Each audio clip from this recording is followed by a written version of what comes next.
Sveiki,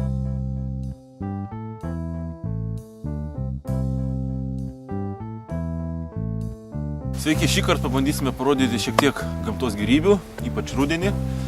Pakalbėsime apie giles. Štai, turiu ąžuolo gilių. Iš esmės, jų prisirinkus ir išsilukštenus galima iškart valgyti. Jos tokio saldžiai kartaus skonio. Turi kažkiek kalorijų. Kitas variantas, galima jas pakepinti. Kepinant yra du variantai. Arba išsilukštinti iš karto ir kepinti, arba pakepinti su lukštais. Ir turėtų taip atsitikti, kad lukštai turėtų sutrukinėti ir vėliau, kaip ir galėtume tiesiog susirinkti pačią šerdį ir paskrudinus išsivirti kavos arba šiaip suvalgyti. Taigi pabandome tai dabar ir padaryti. Taigi tiesiog viską įvėręs į keptuvėlę, dedu ant ugnies, žarijų ar ugnies ir laukiam. Kaip matome, po biškį pradėjo sproginėti.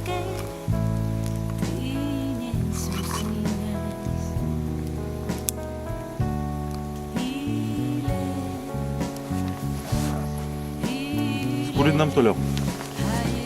Kaip matome, daugelis jau išsprogo.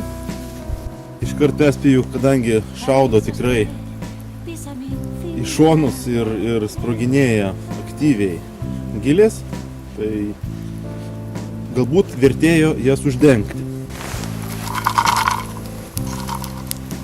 Kaip matote, daugelis jau jų prasiskleidusių. Dar šiek tiek galbūt paskrudinam ir bandysim lukštenti. Štai, paskrudinom. Manau, užteks. Dabar paliekam ataušti. Išsilukštensim ir bandysim užplikyti karštų vandenį. Šiek tiek atvėso. Matome, kaip gražiai atsilupinėja. Iš karto atšoko kevalas riešuto, kaip sakoma. Tokias paskrudusias jas galima ir valgyti. Tikrai daug geresnis skonis negu žalių. Vis dėlto išliko šioks toks kartumėlis, bet tai toksai švelnus, kad tikrai, galim sakyti, kad tikrai nėra neskanu.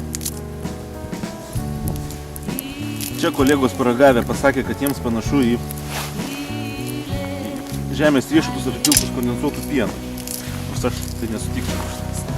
Štai, tiek gavosi.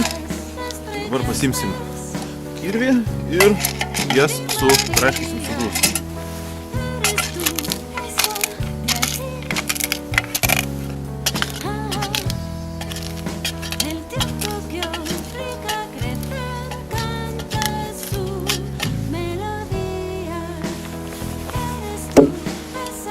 Štai, manau, kad užteks tokios konsistencijos padaryti. Kažkiek dar likę yra ir stambesnių, bet, manau, užplikysim tikrai gardžios kavos. Taigi vis dėlto su komanda nusprendėme, kad paragavę daugiau apdegusį gabaliuką ir sulyginę su mažiau apdegusiu gabaliuku, jaučiasi didžiulis skirtumas. Apdegęs gabaliukas tikrai panašus skoniu į kavą. Taigi nusprendėme dar šiek tiek susmulkintą visą dalyką paskrudinti. Lengvai šiek tiek paskrudinti ant ugnies. Štai šiek tiek daugiau paskrudinom. Dabar supilkime viską į puodelį atgal. Užpilkime vandens.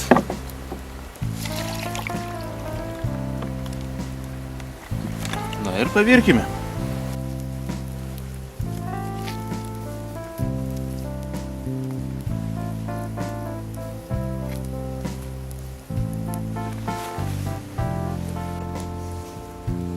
Štai matome, mūsų kava jau verda. Pavirkime kelias minutės ir galėsim pabandyti paragauti.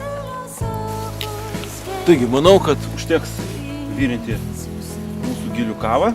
Dar ką norėčiau pridurti, kad geriausia rinkti nukritusias gilės, kadangi jos jau būna sunokusios. Galima, aišku, padaryti taip pat kaip ir su obuoliais, papurtyti medį, gilės nukrenta, jie susirinkti. Aišku, patartinta rinkti ne sukirmijusias gilės, nebent jūs norite didesnio kiekio baltymų.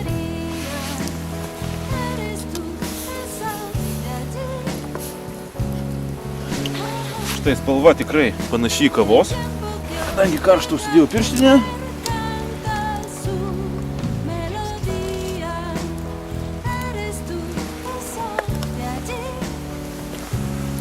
Štai tokia spalva gavosi. Dabar, kaip bandomasis triušis, pabandysiu paragauti.